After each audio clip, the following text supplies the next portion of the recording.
broadly, all animals, including us, have three major kinds of needs, broadly defined as safety, satisfaction, and connection. And safety, arguably, in some ways, is the primary need because if you're not safe, if you're about to die because some animal is about to eat you, that becomes the number one priority. And in relationships, like I've worked with many couples, if there is not physical safety in a relationship, if there's any possibility of violence, that has to be addressed first. And then we have emotional safety. So you have to establish that. Then, when that's established, then you can get to other issues. So safety is really important. And if we feel that our safety is challenged, that surges forward and hijacks everything else. So it's very important to address. Okay. So, and indicators of a challenge to safety are basically fear, anger, and helplessness.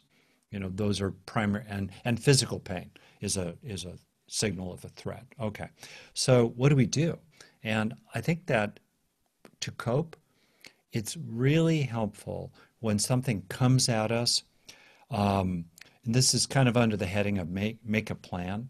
It's really helpful to fairly quickly establish inside your own mind how big a threat is this. In other words, I've done a lot of things where I've never been traumatized, truly traumatized. I've had many miserable experiences. And in the mountains, in rock climbing, I've been in situations that were life and death. I've been in many situations that were like that. So I want to be kind of clear about my own background. One of the things I've learned, though, is that when people are attacking me, or if I'm in a very dangerous situation or something has gone wrong, very quickly establish, is this a mortal threat or not? Mm. And oftentimes it feels like it's a mortal threat, but it's really not a mortal threat. Now, there's certain things that are mortal threats. If your kid is running in front of a bus, that's a mortal danger, right? But most of the time, it's just irritating, or it's just 100 pounds or euros or whatever. It's just that, or it's just this week, right? Or it's just this relationship. So right there, that's very helpful to establish, wait a second here, I'm going to be uncomfortable.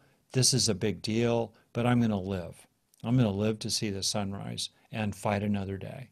Like that gives you some distance from the threat. And I think that's a very useful thing to establish, including to establish, I can live through this. I think women as a generalization have much to teach men about endurance, and to know that I'm still going to be here after you jerks have left. When I think about safety and the impact of it helping us regain our equilibrium, I think a lot about how we